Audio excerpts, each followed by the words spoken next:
The Louisiana Department of Education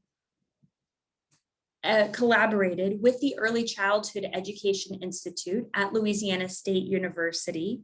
And we have our researcher, Dr. DiCarlo, on the line with us, and the Louisiana Policy Institute for Children to produce a rigorous examination of the national and local landscape of the early childhood workforce. This report includes work from the Study of Early Education Through Partnerships team at the University of Virginia and the University of California at Los Angeles. And those researchers are also on the line with us now. So let's go ahead now and take a look at what teacher turnover in the early childhood workforce looks like specifically in Louisiana. And for this, we have colleagues with the University of Virginia on the line who will be walking us through some of these things. Anna, are you able to unmute yourself? Yep, thanks, Tricia. Can you hear me? Yes, we can. Great. Well, it's great to be here with all of you. My name is Anna Markowitz, and I've been working alongside my colleague, Daphne Basak, in a research practice partnership in Louisiana since 2016. And what I'm going to do is first just present some basic information about how much teacher turnover there is in the early childhood workforce in Louisiana. Then I'm going to run through some data we've collected that gives some hints at why that might be the case. So this work is joint with Daphne, who I mentioned a moment ago, and with our colleague Laura Bellows, who's also here on the webinar. So she can answer questions you have in the chat if that's helpful. Before I begin talking about turnover and how much turnover there is, it seems really important to first highlight that the work that early educators do is complex and meaningful. I'm probably preaching to the choir a bit here, but it seems always important to start from this baseline.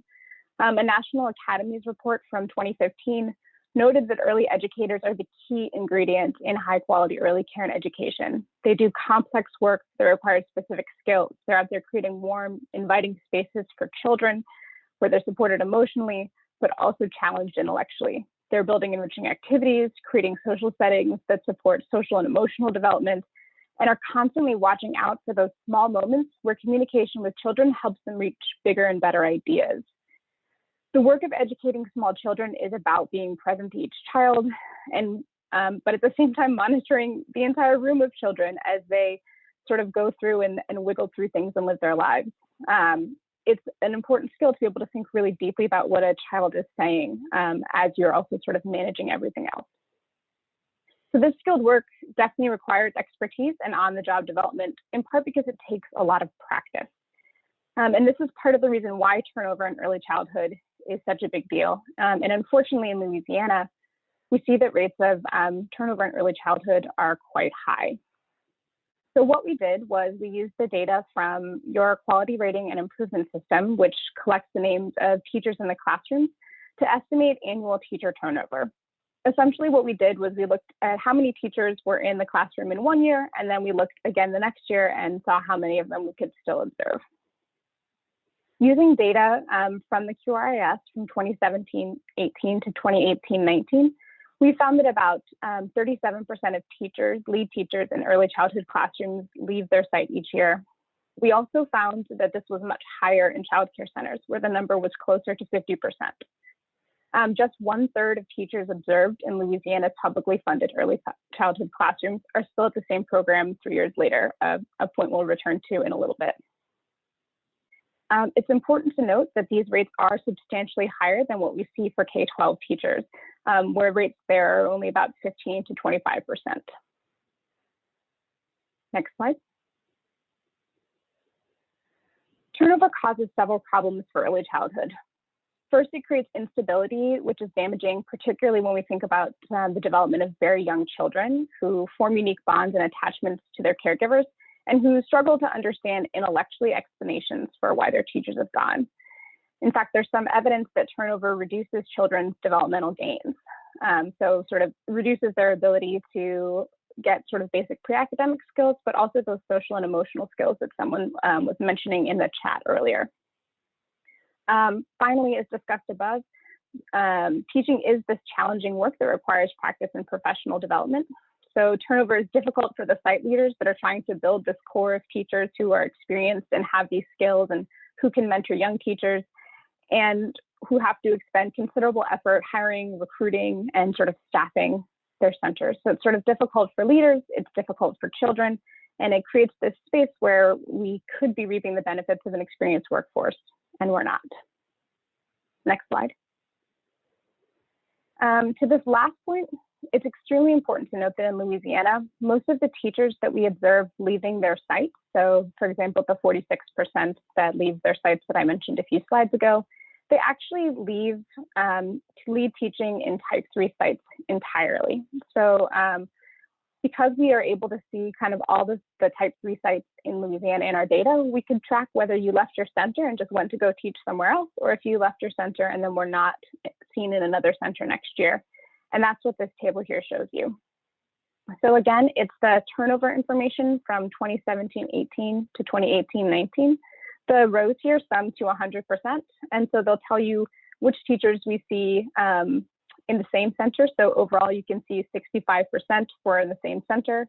We can see that 3% switched to a different program, but in the same sector. So for example, just switched to a different childcare or just switched to a different school.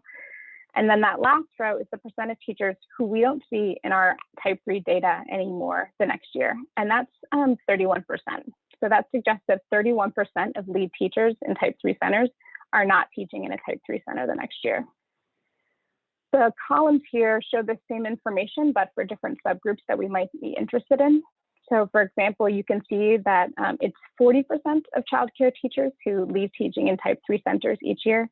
And then if we look at the teachers of toddlers, that number is even larger at 44%.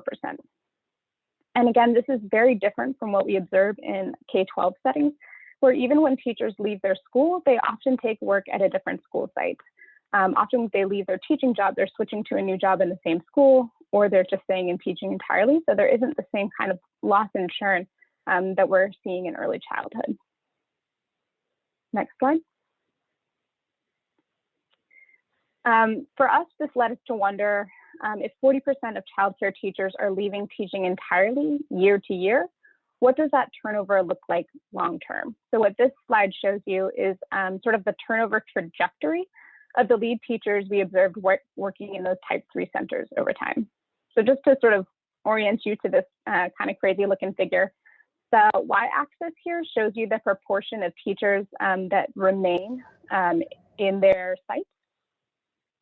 So you can see that sort of at the first time point on the x-axis here, the fall of 2016, you can see it's 100% because that's what we're starting with, this group of 2016 teachers. Then along the x-axis, you can see sort of each time point that we could have observed a teacher. So those cross observations are twice a year. So we have fall 2016, fall 2017, fall 2016, spring 2017, fall 2017, and so on, until we reached the last round of information we had prior to COVID, which is fall 2019. The colors here represent the 3 types of centers. So that darkest line is childcare, and then the lighter blue is Head Start, and the green is school. So what we can see from this figure is that there's this sort of steady and large drop in retention over time, and that for childcare in particular, that drop happens both within the year and over the summer. So for example, between the fall of 2016 and the spring of 2017, the proportion of that first cohort drops to 80% for childcare as compared to 90% for schools. So just sort of to put that away, between the fall of 2016 and the spring of 2017, schools lost 10% of their teachers, but childcare centers lost 20% of their teachers. The drops are even larger if we then look sort of into the next academic year or sort of have that summer break in the mix. So of the childcare teachers we saw in the fall of 2016, just 56% of them are still observed in the fall of 2017. And that's actually 75% for teachers in schools.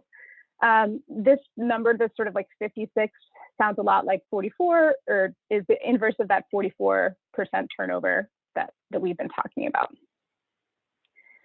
Moving beyond that, you can see that there's just sort of continued loss of this original cohort. So by 3 years later, in the fall of 2019, Centers actually have just 25% of their original cohort.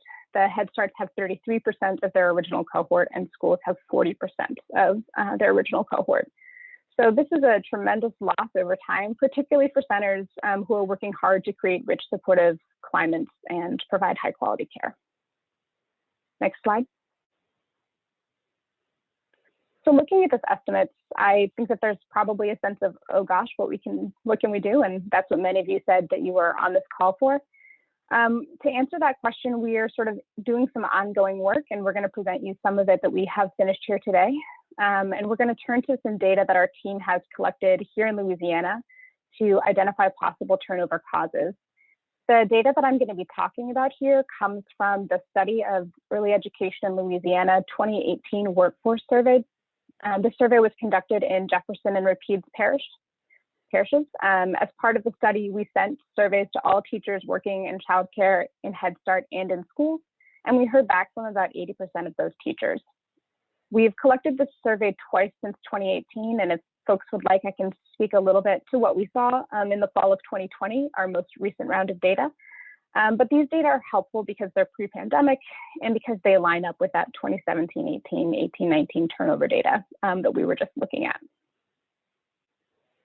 So a key fact to consider here when we think about ECE turnover is that teacher compensation and benefits in Louisiana are really low. And this is going to result in stressors that negatively impact the early childhood workforce. Louisiana childcare teachers are often working for close to minimum wage with very few benefits. In 2018, the average childcare teacher's full-time earnings was less than that of the federal poverty line for a family of 3. And they earn substantially less than their peers in K-12 schools who are doing similar work. Next slide, please. Just to give you a sense of what I mean by substantially less, this figure shows the annual salaries of site leaders, which are the light blue bars, and lead teachers, which are the dark blue bars. And so again, this is 2018, and you see the overall bars on the left-hand side, and then by sector on the right-hand side. You can see that childcare teachers on average made under $20,000 that year, as compared to school-based teachers who made about twice as much. You can see them coming in pretty close to $40,000 there. It's worth noting that even the school-based pre-K teachers often do not make as much as the teachers working with them in the same buildings, but serving K-12 students. Next slide. In our data, we also saw that ECE teachers have limited access to important benefits, such as paid sick leave, health insurance, and retirement. So school-based and Head Start teachers were more than 3 times as likely to report that they had paid sick leave, which is something folks are thinking a lot about right now because of COVID. 85% of school and Head Start teachers reported having health insurance from their sites, but this was actually only 8% of childcare teachers. And school-based and Head Start teachers were 10 times more likely to say that they had some kind of retirement benefit or retirement fund set up by their site than childcare teachers. We also see that 30% of childcare teachers are working a second job on top of the work that they do in their center. So you can sort of see how childcare teachers are getting offered a little bit less and are sort of doing a little bit more to try to keep up. Next slide. Perhaps because of these compensation and benefits issue, Louisiana childcare teachers, we've observed, have relatively low levels of financial and emotional well-being. In our data, we observed that 50% of teachers are food insecure. Food insecure is a term that means they lacked sufficient and stable access to food that is of the quality and quantity needed to fuel a healthy lifestyle. We also saw that more than 1 in 5 childcare teachers met the clinical threshold for depression.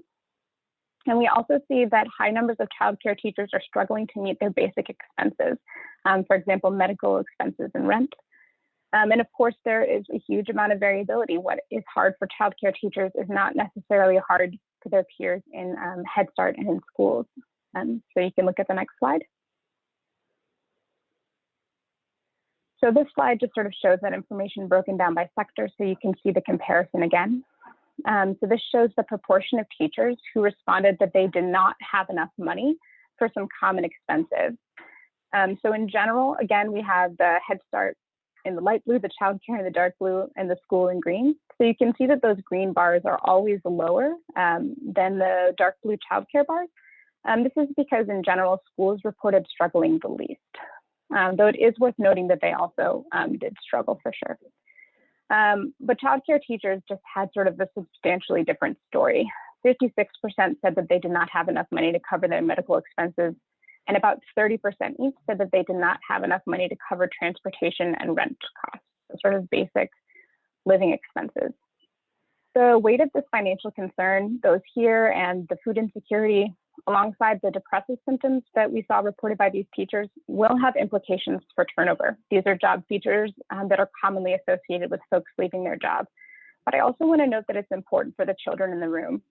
There's a lot of data that suggests that teachers are better able to interact with and engage with children when their own well-being is higher. And that might have downstream effects on development. Folks in the chat were asking about what this means for social and emotional well-being for children. The data that we have that links sort of teacher food insecurity and teacher depression to children's development really shows that, particularly in the social and emotional domains. Teachers are working hard to perform at their best level, but the current levels of financial insecurity and emotional well-being make that really difficult.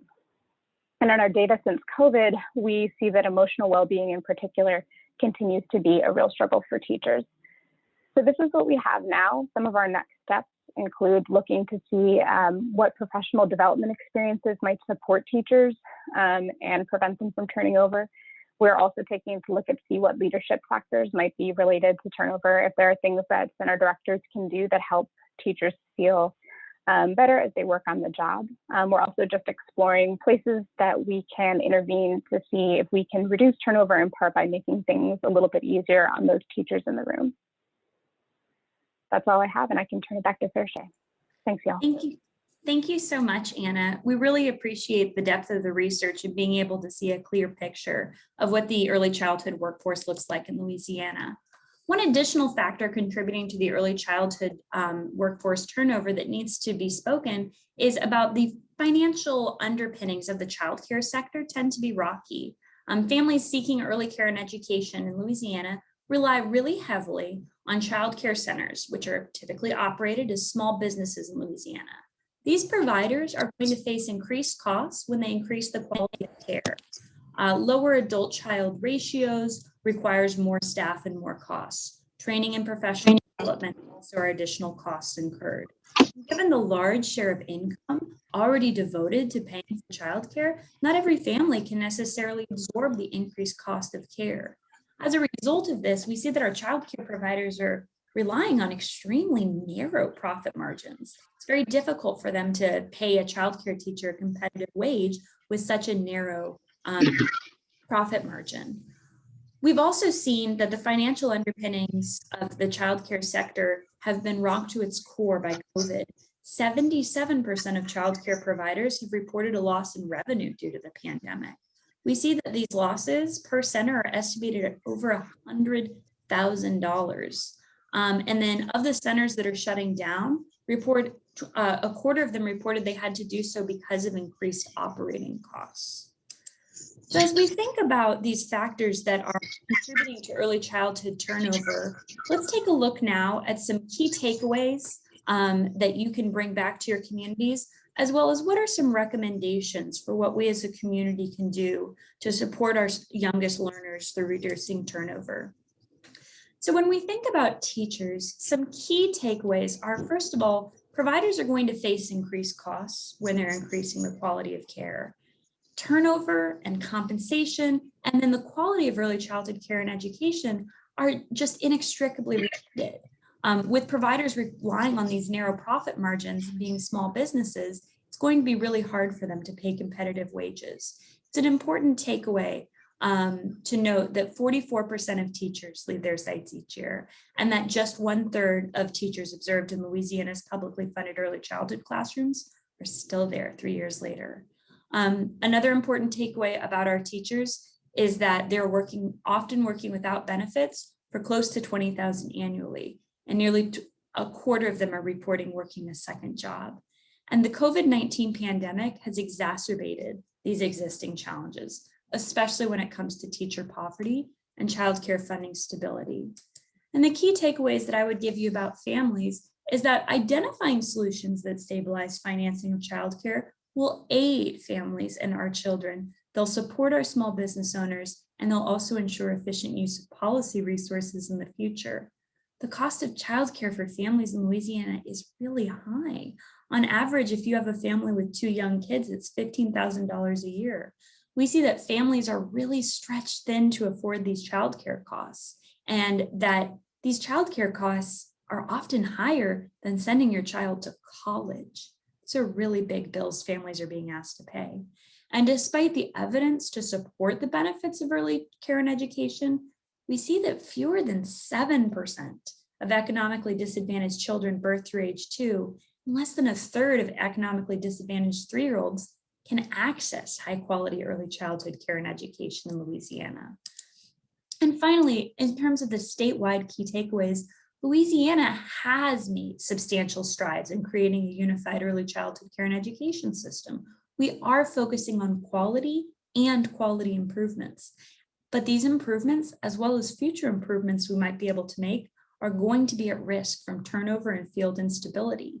Our research is showing that high levels of teacher turnover have negative impacts for kindergarten readiness. High rates of teacher turnover are impacting the children in the classroom. They're contributing to the instability of the child care center and childcare sector, and they're eroding the benefits that statewide quality improvement efforts have aimed at developing teachers' skills, and knowledge, and abilities. Participation in high quality early childhood care and education has long-lasting positive impacts for children. It leads to higher achievement test scores, fewer children being held back, fewer children being placed in special education, but higher levels of college graduation, higher levels of holding down a job, and overall, early care and education leads to healthier outcomes for those same children when they become grown-ups. There are some key recommendations that I'd like us to take a look at right now. As a result of these data that we're seeing on high early childhood educator turnover and these low wages we also see for those same educators, the Department of Education is recommending the following actions to both incentivize quality as well as stabilize the childcare sector. First and foremost, policymakers should consider the Early Childhood Care and Education Commission's recommendations. The Louisiana Early Childhood Care and Education Commission published a series of recommendations to increase state investments in early childhood care and education, including an initial state investment of $85.8 million and an increase of nearly that amount every year over 10 years in order to fund LAB to 3.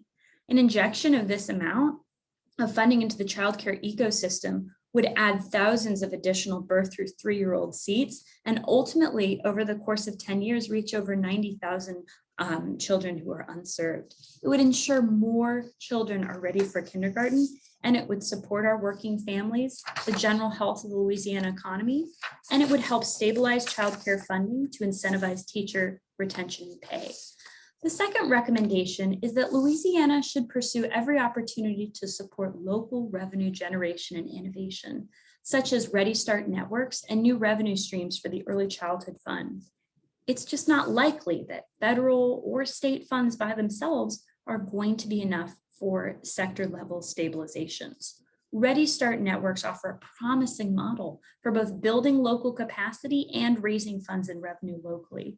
By making decisions and designing solutions at the local level, Ready Start networks may be able to develop innovative solutions to workforce challenges and high teacher turnover rates in their communities. We're also lucky to have on this call colleagues from Agenda for Children. Their provider partnership agreement for distributions of city seats requires childcare centers to provide benefits and comply with the city's living wage ordinance. These and many other solutions are being piloted at the local level through the Ready Start network. And then the department should continue to research policy solutions, whether they be novel CCAP reimbursement models, the scaling of contract ECE state seats, but the state has an opportunity here to ensure that the way that it carries out its policy supports our youngest learners and their families. At this point in time, we have finished with our slides, but I would love to have people put in the chat, what is your community doing now to address teacher turnover? What are some of the solutions that you're identifying on the local level to help support those teachers and in turn, their youngest learners? So I will be monitoring the chat and then sharing as people send in their responses about what your community is doing at the local level to address teacher turnover.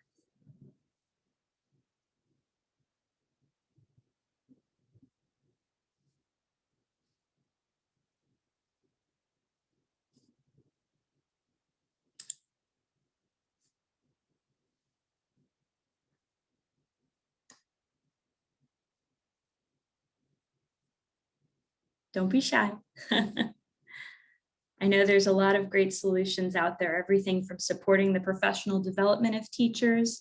All right, from Natchitoches, I see, oh, providing stipends for childcare lead teachers. That's an amazing solution. That's a great way to support the field. Any other community level? Okay, from East Baton Rouge, using Ready Start Network stipend for childcare stipends. So being able to support the wages of teachers. From Missy Klein, our CDA program is yielding positive results.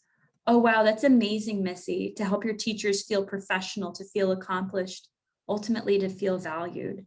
I think that's a huge part of this overall conversation is, do our teachers know how valued they are? Also from EBR, increased professional development offerings and tying professional development to clock hours. It's a great way to support the field. That's great. Thank you. I think that there's a lot of amazing solutions out there, and I would encourage all of you to continue sharing what you're finding in your communities. At this point in time, I'd love to open up the chat box as well as the floor for questions. So if you would like to put your question in the chat box, you can either put it in the chat or directly message me with questions. We have our research team on the line. Would love to be able to answer that. Oh, an additional great answer, training for directors and supporting better business practices. Amazing, Amy. I think that's so needed with our directors these days. Any questions? Go ahead, put them in the chat box or chat me directly. We would love to be able to dig in on some of these data.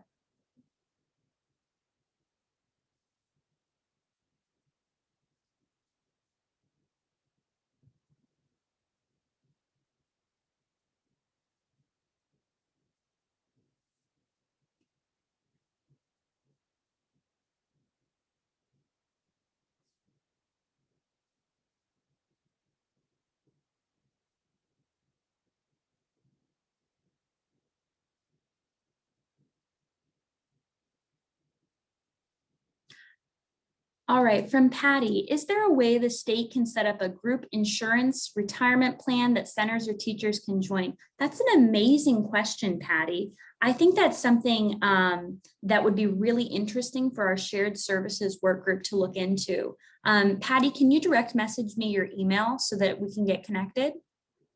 Yes, Emmy O'Dwyer says we've been working on. Emmy, if you'd like to unmute, feel free to jump in with some of the information you have with shared. Sure, Farishay, thank you. Great question.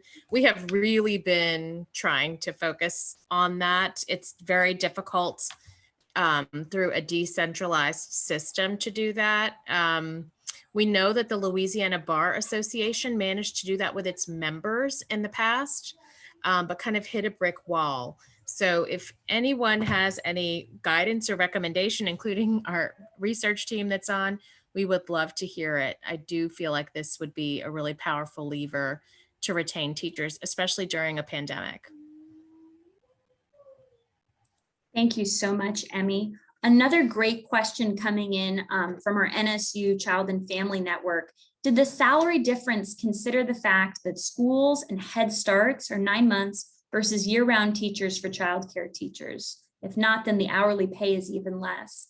Our UVA colleagues with the survey, Daphne and Anna, if you'd like to unmute yourself and answer the question on the 9 months versus year-round salary. Yeah, thank you so much, Ms. Nancy, and sorry for not making that clear. So we did consider the amount of time that folks were working as we did the calculation. So what that salary was a full 12-month salary. So that's exactly right. So for childcare teachers, that represents 12 months of work, and for Head Start in schools, it represents 9. When we looked at our data, we saw that a ton of school-based teachers reported working a second job, but we felt like that was probably true, that they were working in the summer as well, whereas for childcare teachers, we had them sort of across the whole year. Thank you so much, Anna. I appreciate it. We also have a note in the chat from Angela about high schools that have programs to prepare students for the CDA. Yes, we do have some approved Jumpstart pathways, and that I think is really interesting in terms of building the early childhood workforce. From Teresa, health insurance, a substitute pool. Both of those are potential solutions to explore. Very interesting. Thank you. That's a really cool idea, Teresa. Anna and Daphne, I don't know if this is a super specific question, but do you have any information about how turnover and class scores might be related and any impact that you've seen there? Yeah, that's a great question, Farishay. And was someone else going to talk? No, go for it. So we have started to look at that in the data as well, and just sort of looked at how these things relate. In our paper that we recently did on childcare and turnover, we did see that often teachers with lower class scores leave more regularly than teachers with higher class scores. This may be in part because teachers with higher class scores tend to be those with more experience and time, kind of to this point around the importance of retention for training and practice that we've talked about. So we see that a lot of first-year teachers are leaving more, and they tend to have lower class scores. So there's a relationship there, but we think that sort of the best way to think about improving class scores is to think about retaining teachers in the long term and getting them the practice and professional development that different folks have been talking about in the chat.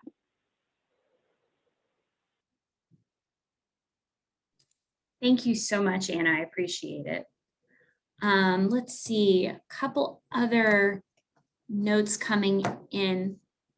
Ooh, that's really interesting, Amy. So this is from Children's Coalition. For the PDG B-3 childcare centers, those receiving PDG birth through 3-year-old seats, we're requiring the teacher be paid a minimum wage, at least $10 per hour instead of the local minimum wage. That's a really interesting solution, Amy. Thank you so much for sharing. And then also a point from Leanne on how we can turn these more general recommendations to more specific recommendations. I think it's definitely something we would love to pursue, and I hope we can include you on those conversations.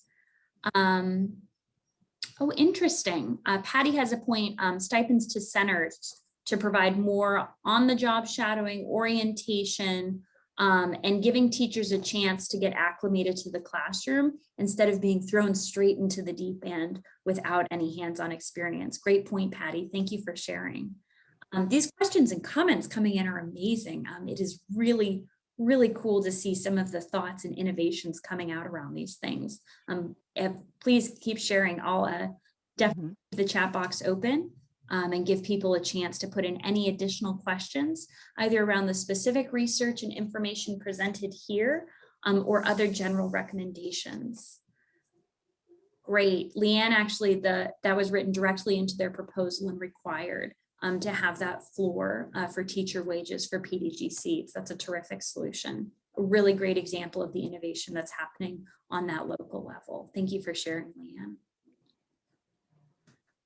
Ms. Perkins. Yes. I didn't think ahead, it would take me forever to write this, but yes. Is it possible in some way that as the state appropriate money for school systems, as they give monies per child to each school, that same thing could happen for childcare, and it could be, that money could be used specifically for salaries?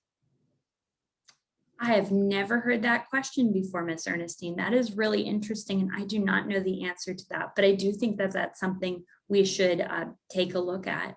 I don't know if any of my department colleagues on the call have any more information about a early childhood version of MFP. If you do, please unmute yourselves, but I will definitely look into that, Ernestine. Thank you for sharing that.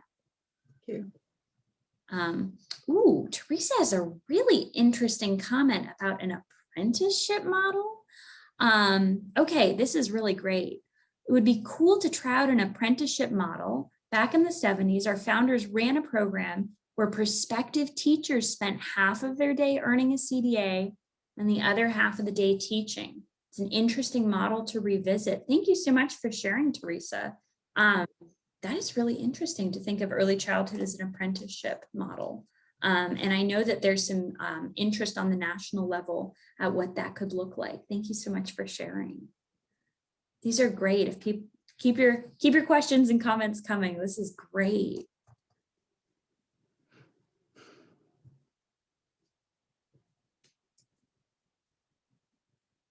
Any other questions or comments around either the research or around some of the initiatives that your local community is taking around teacher turnover and teacher retention? I thought that the research was very good. Some of the same things that we've been saying already. Also, with when we start doing comparison, I've been told that childcare teachers get tax credit, but on the other hand, regular school teachers also get a bonus twice a year in most parishes. Oh, wow. But we expect the same thing from our childcare providers as we do for the pre-K and kindergarten teachers. So I'm sure, and I understand that they have a degree, that they do. But on the other hand, the state still expects the same requirements of these people, the childcare providers. So it would be, you know, as one said to me, it would be nice to be appreciated in money as well as in verbal, you know, so, and which it makes sense. You tell me you appreciate me, but you don't show me. It's what I've been told. Yeah, thank you so much for adding that in, Ms. Ernestina. It's really, I guess for me, that child is still the same child, whether they were 4 or whether they were a couple months later 5 and in kindergarten. Same child. And our early care and education teachers, to Anna's earlier point, have so many skills and do such a hard job.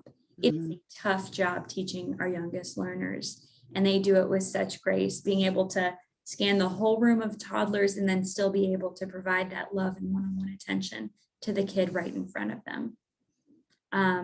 It's a hard job, and it is confusing at times that the same child, oftentimes a couple months later, the teacher compensation looks completely different. Yeah. Can I just jump in and say, yes. So we completely agree with what you just said, Ms. Ernestine, and that's why we keep trying to cut the data by sector the way that we're doing it, so we can present these really sharp contrasts where we have teachers doing the same work, doing the work of early education, and if you happen to do it in one building, what you were given is completely different than if you happen to do it in another. So that's kind of partially why we keep cutting things that way and trying to write and build awareness around that. If there are other suggestions or other folks that you think it would be helpful for us to kind of talk to, we would love to do that and kind of keep spreading this message, because this is exactly, for us, it's the key point. Thank you so much for sharing, Anna. There's an amazing suggestion from Tara in the chat box. He wrote, a few years ago at a network meeting, we broke into small groups and brainstormed ways to support retention. We have a few centers with great retention levels, and they reported to the group why they think they're retaining staff. I think that's amazing, Tara, that suggestion to look at where retention is happening and finding those bright spots, as we call them. Those bright spots, what are those best practices there? And what could other centers do to replicate those bright spots. And then Amy put, could we get a data report on turnover at our regional level? That sounds super exciting, Amy. I don't have it at my fingertips, but I can make that happen. I will try my darndest. That does sound really exciting. Oh, interesting. So we have another question in the chat box. I'm fairly new to childcare and they're a small center in a rural area. It's hard finding lead teachers with qualifications. What's the average pay for childcare teachers? Let me actually go back to that slide with our average pay with childcare teachers. Ooh, I hope, okay, there we go. So we see that on average, Anna, am I reading this correctly, that the average salary in childcare, that estimate that your group researched was $19,785. Is that a year for a lead teacher? Yeah, that was estimated annually. So folks reported that as their annual salary. This does include both Jefferson and Rapide. So I know the person who wrote in here noted that it's a rural area. So we have combined one rural and one urban parish. I don't right in front of me have Rapide, but if you give me like 3 minutes, I can find it. That would be great. Thank you so much, Anna. But again, really shocking to see that that salary is below the federal poverty line for a family of 3.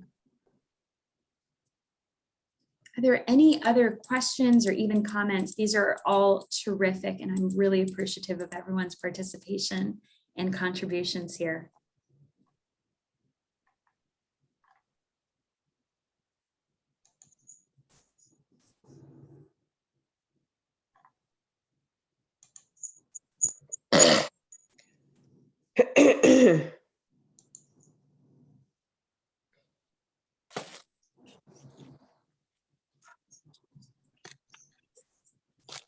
All right, well, I will give it another couple seconds in the chat box, but I do want to take the time right now to thank everyone so much for your participation, not just here today, but your continued participation in your early childhood network. The work that you do to support teachers is work that is transformational on a generational level. What you are doing to support childcare today is forming adults who are compassionate and smart and contributing members of society tomorrow. So thank you so much for everything you're doing to support our children and families in Louisiana. If you would like to read this report in its entirety, we would absolutely love to send it to you. So I'm going to be putting that link in the chat box to the report, which is available on the Louisiana Believes website. It's got all of this information that we've presented here, in addition to more information, not just about our state, but about what we see in other states. So give me just a sec. I'm going to put that link in the chat box for everyone, and you'll be able to read this report at your leisure. Find the chat. Ooh, and we have another note in the chat from Anna Markowitz in Rapides. The average annual salary for childcare was $17,526. Oh my goodness.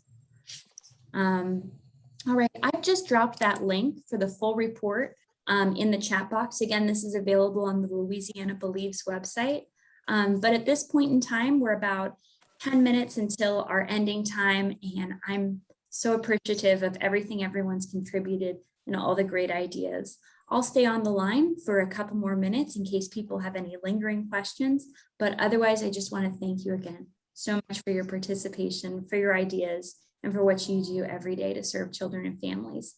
Thanks all, and have a great rest of your Wednesday.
All right, I see that there haven't been any new questions coming in through the chat, but again, thank you all so much. I encourage everyone to read the report that is on the Louisiana Believes website.